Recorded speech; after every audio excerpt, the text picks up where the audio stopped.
दोस्तों अगर बहू द्वारा सास ससुर या ससुराल वालों को परेशान किया जा रहा है दोस्तों झूठे आरोप लगाकर, या फिर सास ससुर द्वारा बहू को परेशान किया जा रहा है दोस्तों, तो ये मुंबई हाईकोर्ट का जजमेंट है, ये आप लोगों के लिए है दोस्तों। इसको लाइक करिएगा, शेयर करिएगा, सब्सक्राइब करिएगा दोस्तों। जय नमस्कार, मैं एडवोकेट आशीष मिश्रा। दोस्तों ये जजमेंट को शुरुआत से अंत तक बने रहिएगा ताकि आप समझ सके दोस्तों, ये इन्फॉर्मेशन आप लोगों को मिल सके। अगर आपका भी कोई ऐसा केस है तो आप उसको अच्छे से हैंडल कर सके, और साथ में अगर आप लोगों को कोई सवाल जवाब होगा तो कमेंट में पूछ लीजिएगा, क्लियर कर दिया जाएगा दोस्तों, या फिर वीडियो बना देंगे दोस्तों। अभी बढ़ते हैं हम लोग जजमेंट की तरफ दोस्तों। तो मुंबई के एक सेशन कोर्ट में बुजुर्गों के लिए जो कानून बना है दोस्तों, सीनियर सिटीजन एक्ट 2007 के तहत एक याचिका लगाई गई थी, जिसे कोर्ट द्वारा खारिज कर दिया गया दोस्तों। केस क्या था? दरअसल बहू ने ससुराल वालों पर घरेलू हिंसा का आरोप लगाकर क्रिमिनल केस दायर किया था दोस्तों। बहुत इजी होता है, जो अधिकतर लड़कियां इस्तेमाल करती हैं। 498 है, या तमाम धाराएं हैं। 1 जुलाई 2024 से नए कानून लागू हुए, जिसमें 498 है, अब 85 के तहत आता है दोस्तों। अभी बढ़ते हैं दोस्तों जजमेंट की तरफ। तो इसके अगेंस्ट क्या किया? सास ससुर ने भी सीनियर सिटीजन एक्ट के तहत एक याचिका दायर करी दोस्तों।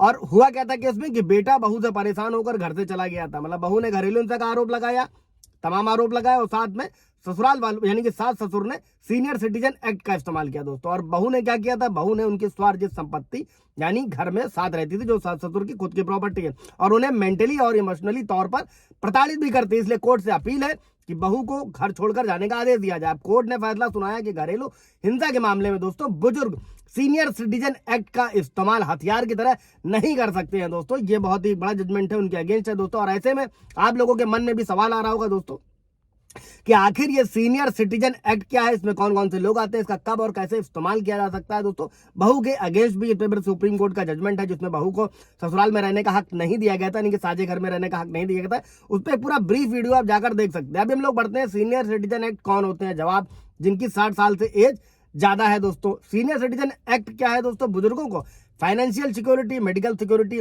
मेंटेनेंस यानी जीवन के खर्चे, प्रोटेक्शन के लिए ये कानून 2007 में लाया गया था दोस्तों। और एक अगला सवाल क्या है दोस्तों, जो विवर्स के रहते हैं इस एक्ट के तहत? मेंटेनेंस यानी कि जीवन जीने के लिए जो खाने पीने का अधिकार है वो मिले दोस्तों। और ऐसे माता पिता, दादा दादी, बुजुर्ग जो भी अपनी इनकम और आय संपत्ति से खर्चा नहीं चला पा रहे हैं, वो इस एक्ट के तहत मेंटेनेंस का दावा कर सकते हैं। अभी मान लीजिए जिन बुजुर्गों के बच्चे नहीं हैं, तो वो भी मेंटेनेंस का दावा कर सकते हैं दोस्तों। कैसे कर सकते हैं? जो भी रिश्तेदार होंगे उन लोगों पर मेंटेनेंस का दावा कर सकते हैं, जो उनकी संपत्ति का इस्तेमाल कर रहे हैं, संपत्ति के वारिस हैं, या फिर जिन लोगों को बुजुर्गों ने अपनी संपत्ति दान कर दी है, गिफ्ट के तौर पर दे दी है। अगला सवाल दोस्तों, कौन से अधिकारी के सामने मेंटेनेंस के लिए शिकायत की जाती है? ऐसे मामलों के लिए राज्य में एक स्पेशल ट्रिब्यूनल होता है दोस्तों, जिसकी अध्यक्षता जो होती है दोस्तों वो एसडीओ यानी कि सब डिविजनल ऑफिसर के रैंक का अधिकारी करता है, और इसी अधिकारी के पास शिकायत दर्ज करवाई जाती है दोस्तों। और अगला सवाल लेते हैं कि बुजुर्ग मेंटेनेंस का दावा कैसे कर सकते हैं। तो दोस्तों ये प्रोसेस है, बुजुर्ग जो भी हैं उन्हें पता करना चाहिए उनके जिले में एसडीओ कहाँ बैठते हैं, उनके ऑफिस जाएं, एसडीओ के पास में अपनी लिखित शिकायत लेकर जाएं, उसको दर्ज कराएं। जिनसे मेंटेनेंस लेना, उनका नाम, एड्रेस, सारी डिटेल शिकायत में लिख कर दी जानी चाहिए दोस्तों। और शिकायत सुनने के बाद में एसडीओ बच्चों या रिश्तेदार जो भी होगा उन्हें एक नोटिस भेजकर बुलाया जाएगा, सुनवाई होगी, गवाही होगी।